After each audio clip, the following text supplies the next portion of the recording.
Amém, amém. Abra sua Bíblia comigo no livro de Atos, capítulo 16. Atos, capítulo 16. O texto é bem longo, a gente vai começar a leitura aqui no versículo 11, tá? Mas mantenha sua Bíblia aberta que a gente vai continuar aí no decorrer da mensagem, tá bom? Atos 16, 11. Glória a Deus, aleluia.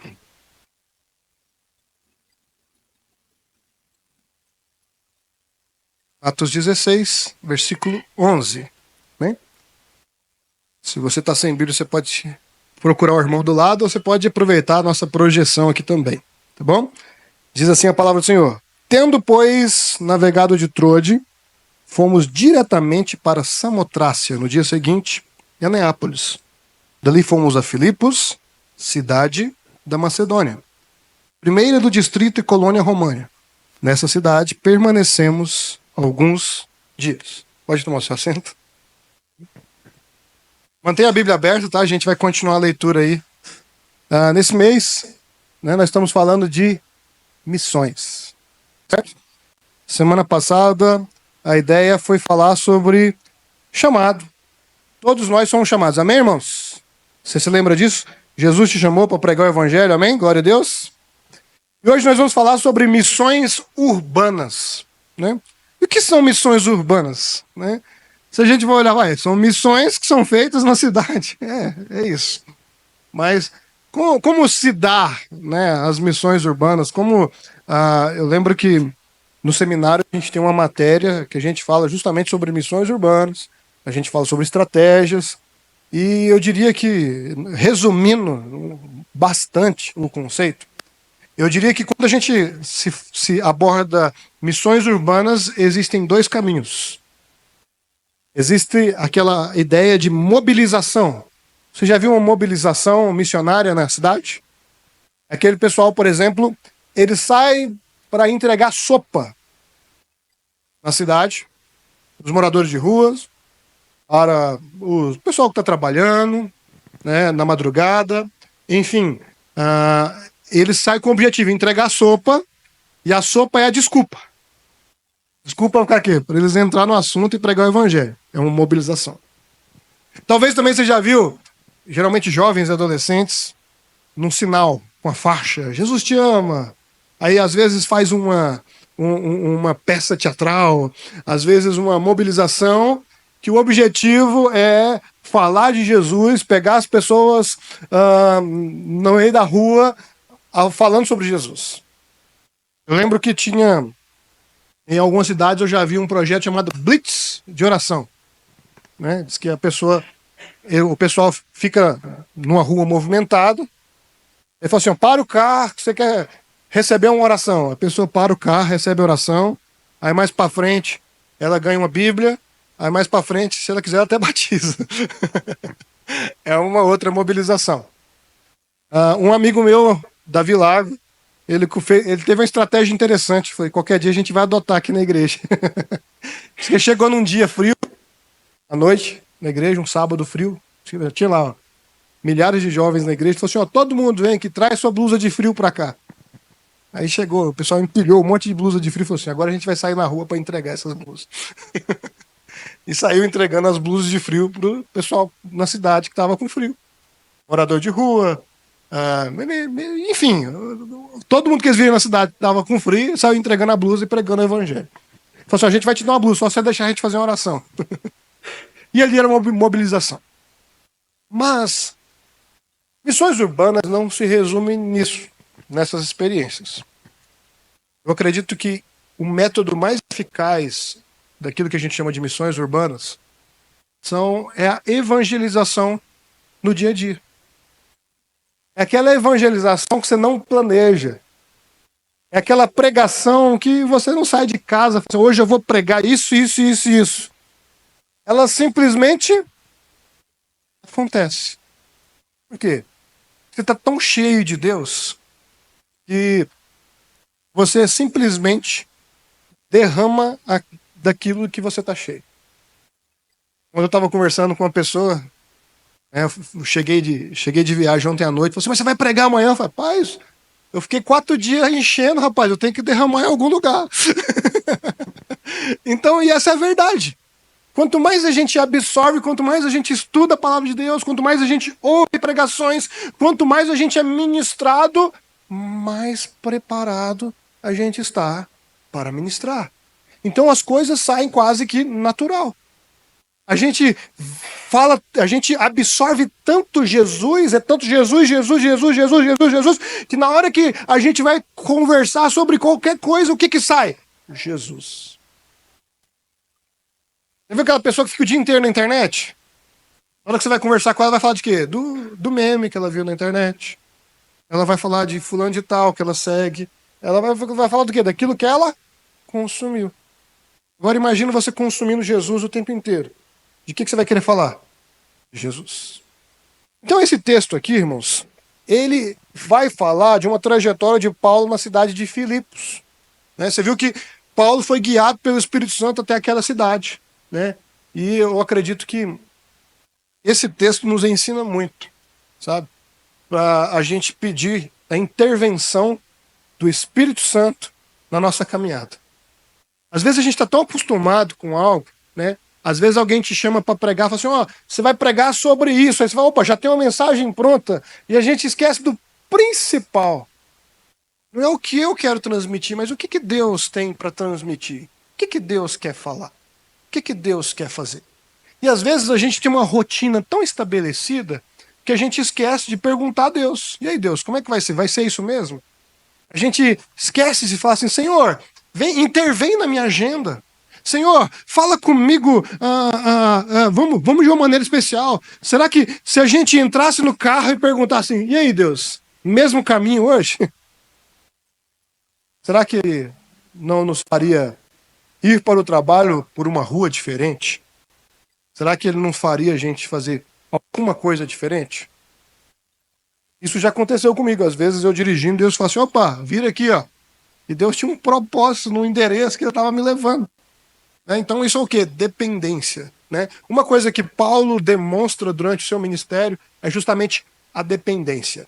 E se nós queremos sim cumprir o chamado de Deus na nossa vida, nós precisamos ser dependentes do Espírito Santo. E não fazer só aquilo que parece óbvio, mas aquilo que o Espírito Santo quer que a gente faça. Paulo que tinha um destino, mas o Espírito Santo falou para ele, não é para lá, é para cá. E aí Paulo resolveu obedecer o Espírito Santo. Então, para quem tem um chamado, eu aprendi essa semana, né, que a gente precisa de 2 coisas, né? Sensibilidade para ouvir, coragem para obedecer. Tem hora que vai vir uns negócios esquisitos aí, ó. Opa, faz isso aqui. Vai para tal lugar. E a gente tem que ter coragem para obedecer. Paulo teve coragem. Por isso eles chegaram na cidade de Filipos. Amém, irmãos? Tá todo mundo aí? Todo mundo entendendo? E aí quando ele chega em quando ele chega em Filipos, algumas coisas extraordinárias acontecem. Quando ele chega em Filipos, ele tem a oportunidade de pregar o evangelho para diferentes tipos de pessoas. E o que a gente vai ver é que todas essas pregações, elas acontecem de uma maneira muito natural. Quer ver? Vamos ler o versículo 13. Ó. No sábado, saímos da cidade para a beira do rio, onde nos pareceu haver um lugar de oração. E assentando-nos, falamos às mulheres que haviam se reunido ali. Certa mulher chamada Lídia, da cidade de Tiatira, vendedora de púrpura, temente a Deus, nos escutava. E o Senhor lhe abriu o coração para que estivesse atenta ao que Paulo dizia. Depois de ser batizada, ela e toda a sua casa nos fez esse pedido. Se julgam que eu sou fiel ao Senhor, venham ficar na minha casa. E nos constrangeu a isso. Bem? Vamos lá.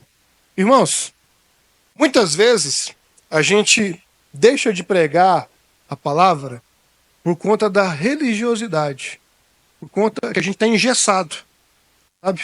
Já viu aquele pregador que não consegue pregar se não tiver um tecladista fazendo fundo? Porque ele já tem um método, então ele só prega assim. E o dia que não tem um fundo, ele se perde. Por quê? Porque ele está engessado no método. E aí, às vezes, a gente sai de casa e Deus está dando a oportunidade da gente pregar o evangelho. Aí você vai falar, mas nem cantorzinho da harpa ainda, como é que eu vou pregar? Ou então a gente falta pouco chegar, né, chega na feira, fala, ó, quero saudar os irmãos com a paz do Senhor. E, aí, e às vezes a gente quer engessar o negócio. E Deus quer nos usar de uma maneira muito natural.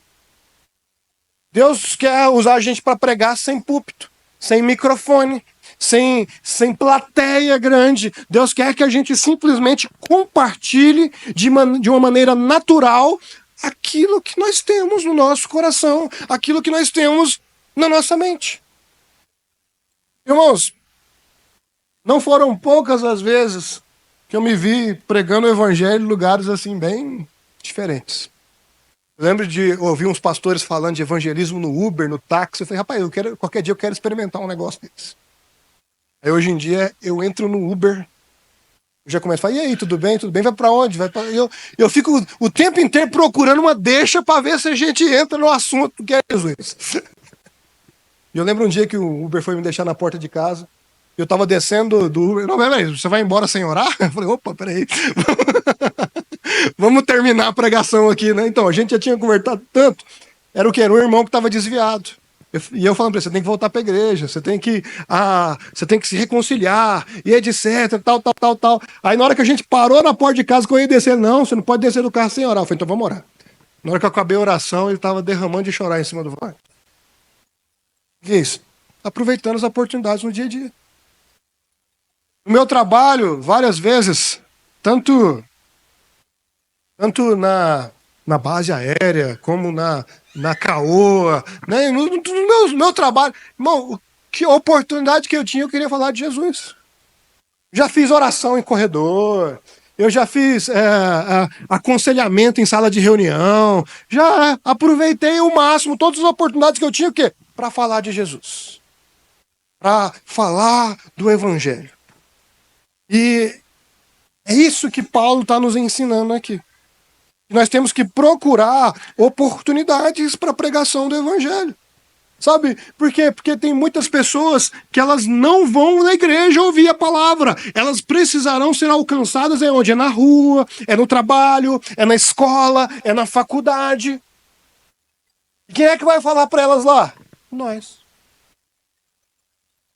Então, você percebe que às vezes a pessoa que menos vai ter oportunidades de evangelização é um pastor? Por quê? Porque o pastor está o tempo inteiro voltado, lidando com crente. Ele está pregando para crente, aconselhando crente, visitando crente, atendendo crente o tempo inteiro. Quem que está trabalhando com ele? Os crentes. Então, por exemplo, eu não convivo mais com pessoas descrentes. Por quê? Porque eu trabalho na igreja. Então, para mim, evangelizar uma pessoa é muito mais difícil que para você, que trabalha num lugar onde tem um monte de incrédulo. Onde tem um monte de gente que não aceitou Jesus, onde tem um monte de gente desviada. Então, às vezes você vai ter muito mais potencial de evangelização do que eu. Mas ainda assim, eu não estou numa bolha. Eu vou num mercado, tem um monte de descrente lá. Entro no Uber, eu procuro saber quem é Uber. eu tô numa reunião de amigos, eu quero saber se tem alguém ali que não é crente. A gente quer o quê? Aproveitar para falar de Jesus. Paulo, saiu, né? Paulo, Silas, provavelmente. Lucas, quem está narrando a história, estava procurando um lugar para orar. E enquanto isso, eles viram que tinha umas mulheres lá na beira do rio. E aí, o texto está dizendo o seguinte, que eles começaram a falar de Jesus. E aí, Deus abriu o coração. Sabe o que é fantástico? Que nós somos apenas os transmissores. Nós somos apenas o instrumento. Quem convence o homem do pecado e do juízo é o Espírito Santo. É o Espírito Santo que abre os corações das pessoas que nós vamos falar. É o Espírito Santo que coloca palavras na nossa boca. É o Espírito Santo que nos lembra dos versículos apropriados. É o Espírito Santo que nos dá uma abordagem apropriada. Nós simplesmente precisamos estar dispostos a anunciar o evangelho. O que aconteceu aquele dia, irmãos? A Lídia se converteu. Mas é interessante que a Bíblia fala, mas a Lídia era temente a Deus. Mas como assim ela era temente a Deus e ela está se convertendo? Talvez Lídia fosse uma religiosa. Talvez Lídia até fosse na igreja, mas ela não sabia o que ela fazia na igreja. Talvez Lídia fosse alguém que acreditasse em Deus, mas não tinha uma prática de vida que agradasse a Deus. Talvez Lídia tinha uma ideia superficial sobre Deus. E alguém tinha que falar verdadeiramente sobre Deus para ela. Sabe, de vez em quando a gente ouve o pessoal falar, peraí, você é um crente diferente. Você já ouviu isso?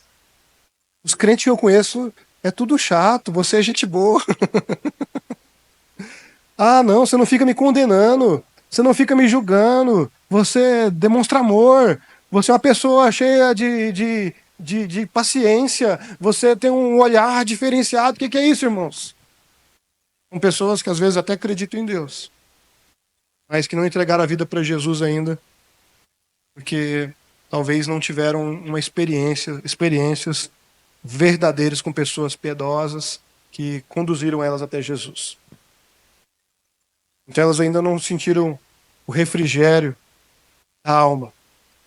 A palavra de Deus diz no capítulo 3 de Atos, né, que quando nós nos arrependemos e convertemos, nós sentimos um refrigério na alma. Você lembra o dia que tudo fez sentido para você? Você lembra o dia que você hoje eu conheci, hoje eu me encontrei com Jesus de verdade? Foi bom, não foi? Que refrigério nós sentimos naquele dia. E é isso que Jesus quer produzir na vida daqueles que nos ouvem. Quando nós estivermos dispostos a pregar o evangelho a tempo e fora de tempo. A gente tem que ficar procurando desculpa, irmão, para falar de Jesus. Sabe? Eu acho que tem um pessoal que é bem criativo, né? Esses dias aí teve um divórcio aí que fez muito sucesso na internet, né?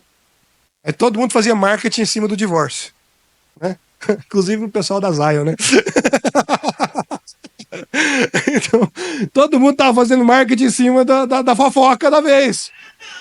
E é interessante a gente achar esse gatilho. É interessante a gente achar essas oportunidades para falar de Jesus.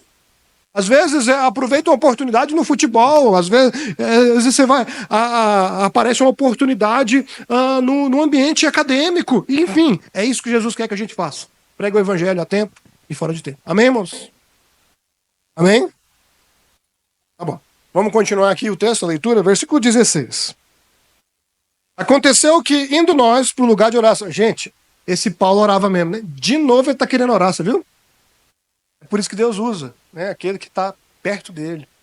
Aquele que tem o coração voltado para Jesus, né? Então, não queira fazer missões sem primeiro orar, tá bom? Não queira, né? Primeiro a gente tem que buscar na fonte. A gente precisa estar cheio de Deus. E a gente fica cheio de Deus nas disciplinas espirituais. Na leitura da palavra e na oração. Amém? Veio ao nosso encontro uma jovem possuída de espírito adivinhador, a qual adivinhando dava grande lucro aos seus donos. Seguindo a Paulo e a nós, gritava dizendo: esses homens são servos do Deus Altíssimo e anunciam a vocês o caminho da salvação. Isso se repetiu por muitos dias. Então Paulo, já indignado, voltando-se, disse ao Espírito: em nome de Jesus Cristo, eu ordeno que você saia dela. Na mesma hora, o Espírito saiu. Irmãos, nós temos aqui um testemunho maravilhoso. Você conhece alguém que foi salvo através de um processo de libertação?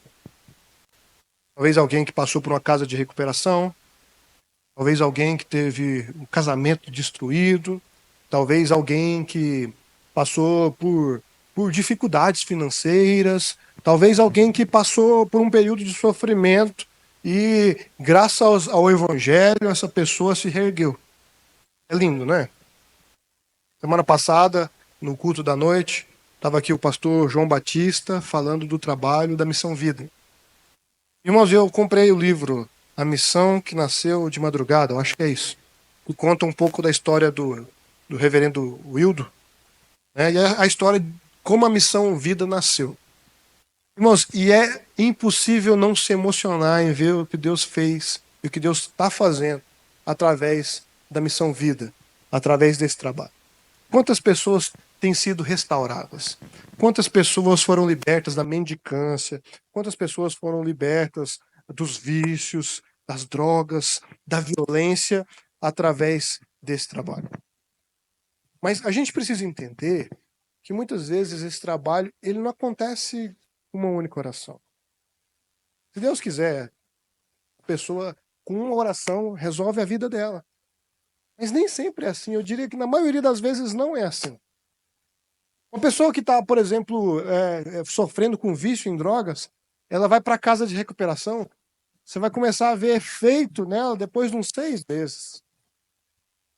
É todo um processo. Percebe? O que acontece é que a gente vê muito filme, a gente fantasia muito. Uma pessoa chega aqui drogada hoje, a gente faz uma oração por ela e a gente quer que amanhã tudo tenha mudado na vida dela. E nem sempre é assim. O texto está dizendo que a mulher ficou atormentando Paulo e Silas por muitos dias. E um dia Deus agiu através de Paulo. Por que Paulo não fez aquela oração antes? Certamente porque Deus não tinha direcionado, Deus não tinha permitido. Mas um dia aquela mulher foi liberta. E aí, o que aconteceu? A mulher foi liberta, tá tudo certo, agora vamos dar oportunidade para ela contar o testemunho dela na igreja, é isso? Parece que acabou ali? Então, certamente essa mulher precisava de quê? De um discipulado. De alguém para acompanhá-la. De alguém para ajudá-la. De alguém para reconduzir ela. De alguém para acompanhá-la no seu processo de conversão. Muitas vezes nós pecamos nisso. Às vezes a gente até recebe alguém que está com a vida desgraçada, mas a gente não quer se dar o trabalho de caminhar com aquela pessoa. A gente não quer ajudar no processo de libertação. Não que nós vamos libertar. É o Espírito Santo, é Deus que liberta. Mas nós podemos ser instrumentos para ajudar aquela pessoa. Percebe? Imagina aquela mulher, ela era uma escrava. Ela era escrava de demônios e ela era escrava também de pessoas. E aí, agora, como é que vai ser? Ela não está dando lucro para ninguém. O que vai acontecer com ela? Ela precisa de cuidado. E muitas vezes as missões urbanas, irmão, sabe o que é missão urbana? Às vezes é cuidar de pessoas que estão na rua por conta dos mais diversos problemas. É abraçar pessoas que estão dependentes químicas. É entender que existe uma grande demanda de pessoas precisando de Jesus. E elas vão ver Jesus quando elas verem a gente. Elas vão ter contato com Jesus quando tiverem contato conosco. Eu estava dando aula agora no discipulado, eu falei assim, sabe que dia que as coisas que a gente vai conseguir olhar para uma prostituta com um olhar de Jesus, com um olhar piedoso? A gente parar de olhar pelo que ela está fazendo e olhar para ela sobre quem ela é, sabe? E se a gente olhasse para a prostituta como irmã, as coisas seriam diferentes. A gente ia olhar para ela e falar assim, o que a minha irmã está fazendo aqui? Aqui não é o lugar dela. O lugar dela é na casa do Pai. E o que a gente ia fazer ela? Levar ela para a igreja e amém? Não. Como é que a gente ia tirar ela de lá? Será que a gente não ia ter que ajudar ela a arrumar um emprego? Como é que é o lugar onde ela mora? Será que a gente não ia ter que ajudar ela a se reerguer, a ter uma estrutura mínima para sobreviver? Isso é missões urbanas. Isso é se atentar às pessoas que estão sofrendo, às pessoas que estão necessitando de algum cuidado. Então eu digo, o processo de libertação não é assim. Ele leva tempo. Às vezes até o processo de conversão, lembra Jesus falando para Pedro, Pedro, quando você se converter, Pedro já estava andando com Jesus, já tinha quanto tempo? Quando você se converter, você vai ser uma bênção. E às vezes tem gente que está na igreja, já levantou a mão, já aceitou Jesus, mas ainda não converteu de verdade. Tem gente que às vezes está na igreja, mas ainda não foi liberto. Tem gente que ainda está aqui, mas ainda não foi transformado. E é nos projetos de missões urbanas que a gente vai ajudar essas pessoas a se erguer. Inclusive valorizando elas como deveria. A Bíblia diz que um dia Jesus libertou um homem que tinha uma legião de demônios nele. Era um cara que, se ele estivesse na rua, você virava a esquina, que eu não ia topar com ele de jeito nenhum. Esquisito. Andava nu, no cemitério. Era um cara bem doidão. E um dia Deus salvou aquele homem. E o que as pessoas acharam? Será que as pessoas ficam assim, uau, olha o que Deus fez na vida dele? Nossa, você viu o tanto de porco que morreu? Esse Jesus, eu vou te falar, viu? Matou um monte de porco. As pessoas estavam importando mais com prejuízo financeiro do que com uma alma. E às vezes, sabe por que a gente não faz missões urbanas? Porque custa dinheiro. Porque custa tempo. Ah, não. Se eu gastar o meu tempo fazendo isso aqui, eu ganho muito mais. Se eu gastar o meu dinheiro com outra coisa, eu vou ser muito mais bem sucedido. E a gente deixa a oportunidade de Deus nos usar em algo nobre. Então, você conhece alguém que está preso? Talvez não preso numa penitenciária. Talvez alguém que está preso às drogas. Talvez alguém que está enfermo, está numa cama. Talvez você conheça alguém que está preso a algum tipo de vício. Sabe, muitas pessoas que estão em situação de rua, a questão delas é muito além. Às vezes, elas nem precisariam estar na rua. Porque às vezes a rua é muito mais saudável que a casa delas. Por isso elas estão presas na rua. O que a gente poderia fazer por essas pessoas? O que será que a gente poderia... como será que a gente poderia ajudá-las? Em primeiro lugar, orando por elas. Em segundo lugar, sendo suporte na vida delas. Sabe? Abençoando-as. Né?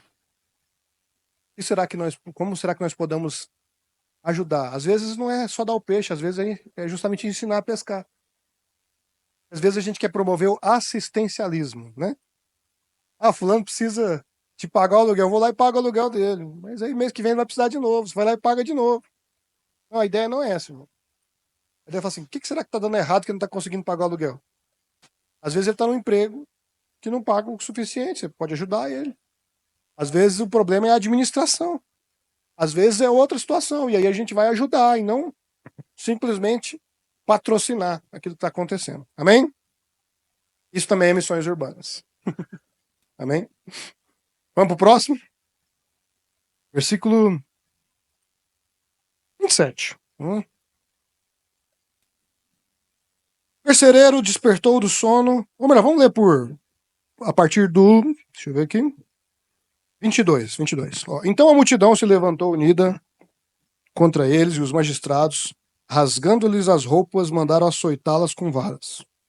Deixa eu falar, quando você dispor a pregar o evangelho, não vai todo mundo te amar, não, tá? Surgirão perseguidores. Mas não leva pro pessoal, não, porque esse pessoal não está perseguindo você, não. Eles estão perseguindo o que você representa.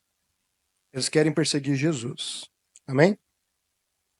Versículo 23. E depois lhe deram muitos açoites e lançaram na prisão, ordenando ao carcereiro que os guardassem com toda a segurança. Este, recebendo tal ordem, levou-os para o cárcere interior e prendeu os pés deles no tronco. Bom, como é que você acha que esse carcereiro levou o Paulo e Silas para a cadeia? Como é que você imagina a cena? Você imagina um carcereiro falando assim, por favor, vocês podiam me acompanhar até a suíte de vocês? Chegou lá, falou assim, me estenda os pés aqui, por gentileza. Eu vou colocar aqui um negócio aqui no pé de vocês. Você acha que foi assim? Como é que você acha que o carcereiro tratou Paulo e Silas? já pegou pelo pescoço e já saiu arrastando. E aí, às vezes, nas feridas, não estava doendo, dava aquela beliscada. E aí, abaixa aí e prende o pé deles. É o carcereiro, irmãos. É o serviço dele.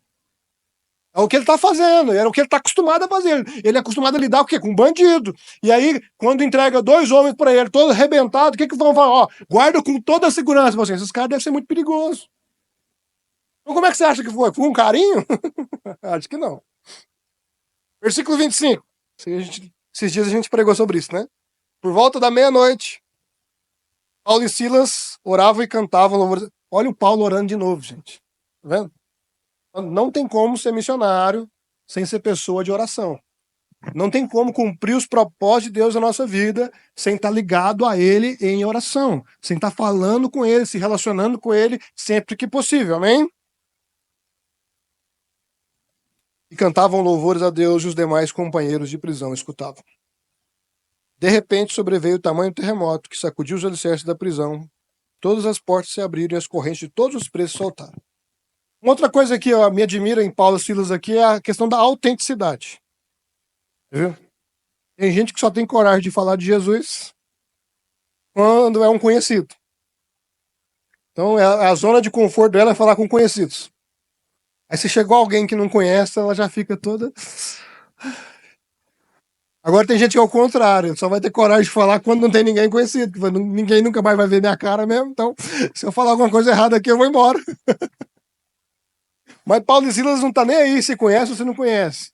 E aí, se eles estavam cantando sozinhos, quando tem gente assistindo, eles continuam cantando, porque são autênticos. Certo? Amém? Aí, eles estão cantando, os outros presos estão escutando. Imagina os outros presos olhando assim, esses caras é doido. Acabou de levar uma surra, tá tudo arrebentado.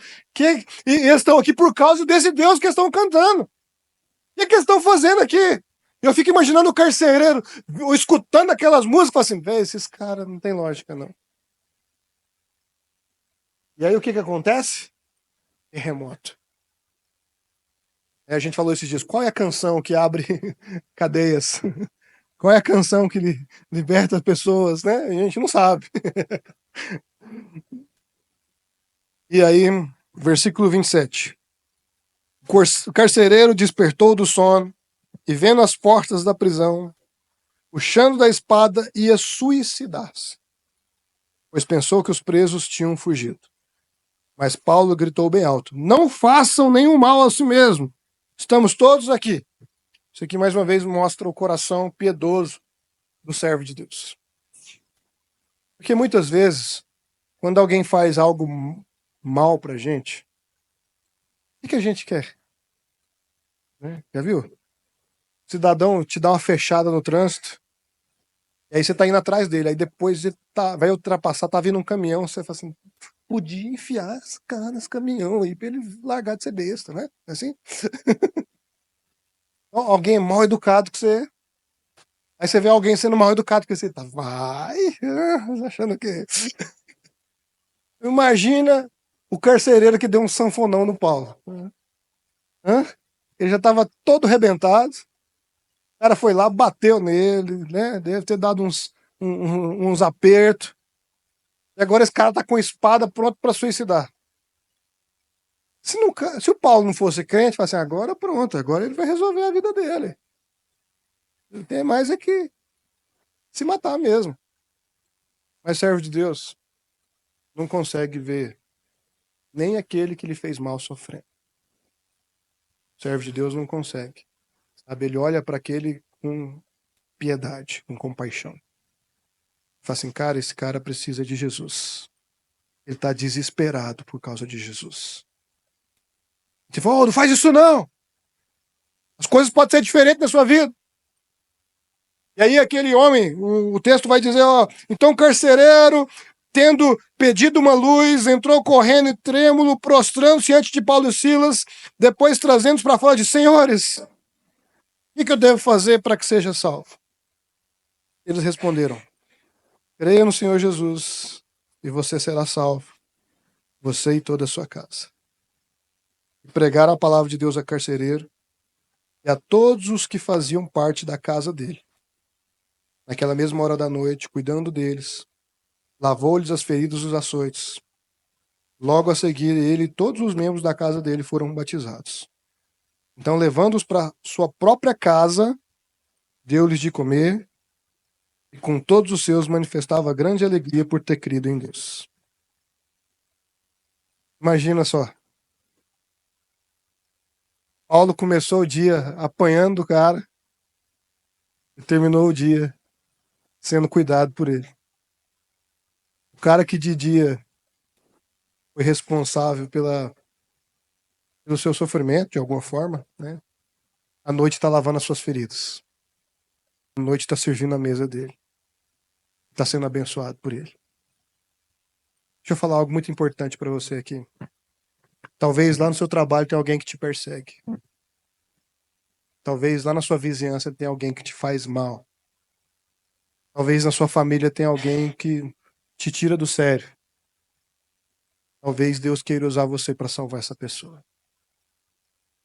Talvez Deus queira usar você como exemplo de compaixão, de perdão, de graça, para que essa pessoa conheça Jesus. Sabe, é olhando para você que ela vai lembrar de Jesus. É olhando para você que ela vai lembrar quanto Deus é bom. Ela vai ter uma ideia. Assim, mas eu fiz isso tudo errado. Você ainda está aqui orando para mim. Você ainda está aqui me abraçando. Isso é porque você não conhece Jesus. Mesmo diante de tudo aquilo que a gente fez errado, Jesus ainda morreu na cruz por causa dos nossos pecados. Isso é missões urbanas.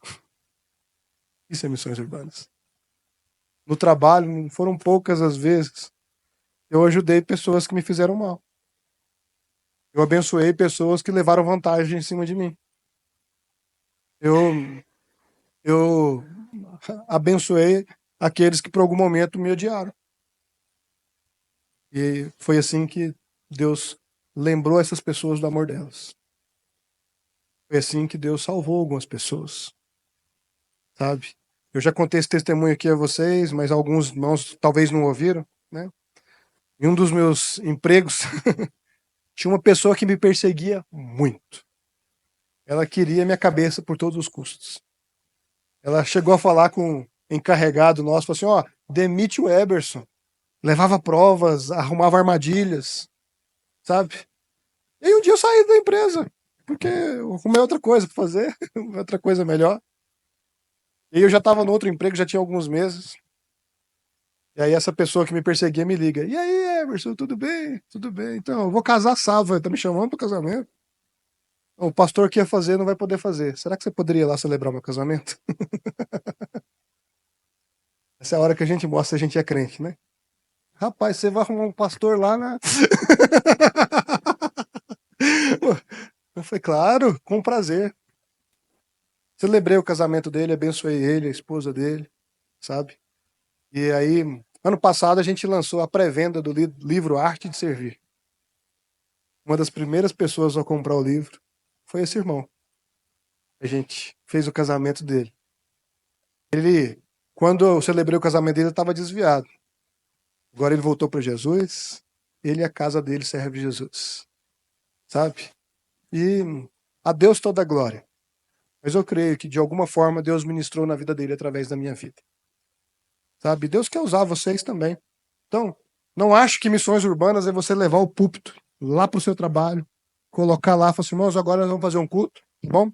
Vou ter oportunidade aqui para o pessoal aqui do departamento tal vai cantar o hino da harpa, o pessoal da financeira aqui vai recolher a oferta, tá? E aí depois eu vou dar uma palavra para vocês, mas não antes de um louvor do pessoal aqui da secretaria. Não, não é assim que vai ser não, tá? Às vezes o seu púlpito vai ser a mesa do refeitório. Bom, o seu microfone às vezes vai ser o seu ramal, o seu telefone funcional. Bom, muitas vezes, né, o seu sermão vai estar no meio de um treinamento, no meio de um feedback, no meio de uma reunião. E Deus vai te usar lá para salvar pessoas. E o nome dele vai ser glorificado. Amém?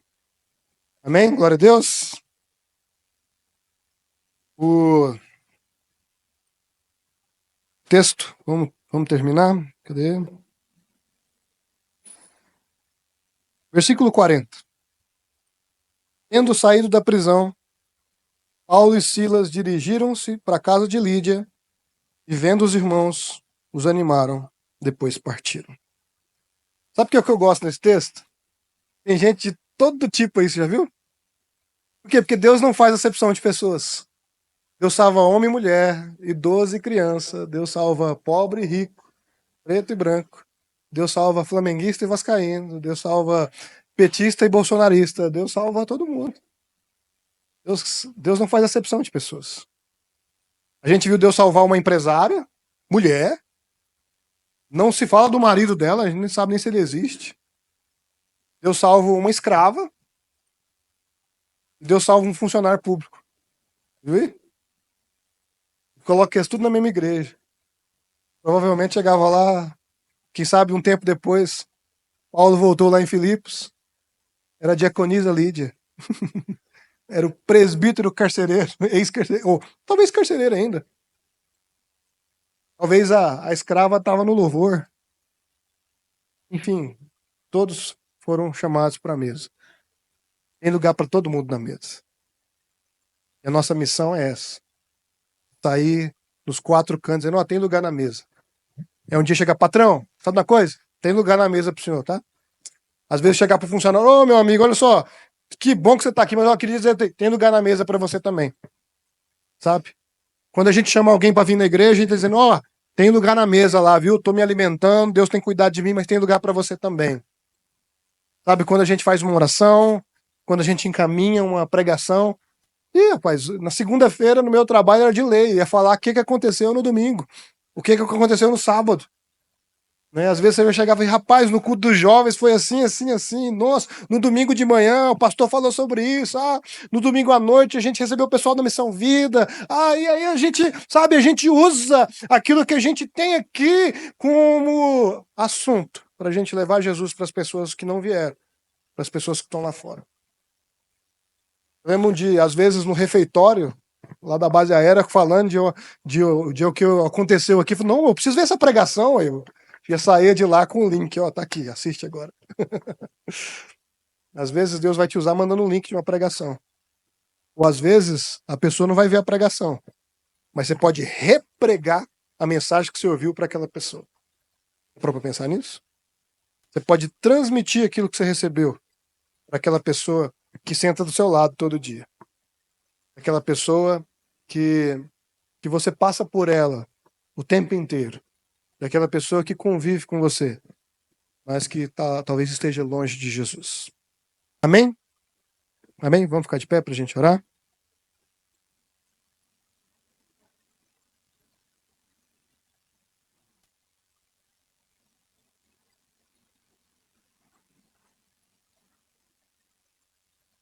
Lembra agora do seu colega aí, seu familiar. Lembra agora de alguém que você convive que ainda não conhece Jesus. Como é que você vai chegar nele para falar de Jesus? Talvez se você chegar lá no Evangeliquez, e aí, vaso, você não sabe o manto que o pastor desenrolou ontem, não vai entender nada. Mas às vezes você pode usar o seu jargão.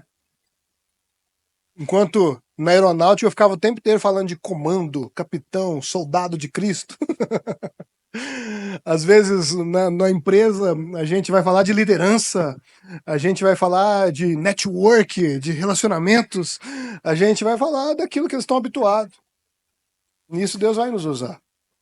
Às vezes na família a gente vai falar que Deus é um bom pai. A gente vai falar que Deus restaura casamentos, que Deus cuida dos seus filhos, né? Então, eu tenho certeza que Deus vai te dar a estratégia correta para que você possa evangelizar, para que você possa falar dele, das pessoas ao seu redor. E eu quero orar agora pedindo isso, que essa palavra faça sentido na nossa vida. Amém? Senhor, obrigado. Obrigado, Senhor, pela oportunidade que o Senhor nos dá de estar ouvindo a tua palavra. E nós queremos sim, Senhor, te pedir, Senhor, que essa palavra faça sentido na nossa vida, que essa palavra seja guardada no nosso coração, na nossa mente, e que nós possamos sim ser testemunhas do Senhor onde nós estivermos, que nós possamos pregar o Evangelho a tempo e fora de tempo, que nós possamos sim, Senhor, fazer a diferença. Nos ajude, Senhor, a levar a Tua palavra para os nossos familiares, para os nossos amigos, para os nossos colegas, nos dê estratégias, ó Senhor, e nos ajude a nos mobilizar a cuidar das pessoas que estão ao nosso redor. Sim, Senhor, que pessoas sejam libertas, transformadas, que pessoas sejam constrangidas com o Teu amor através da nossa compaixão, através do nosso testemunho, Senhor. Ó Senhor, nos ajude, sim, Senhor, a sermos evangelistas, missionários, por onde nós estivermos, Senhor. Assim nós oramos, em nome de Jesus. Amém. Amém.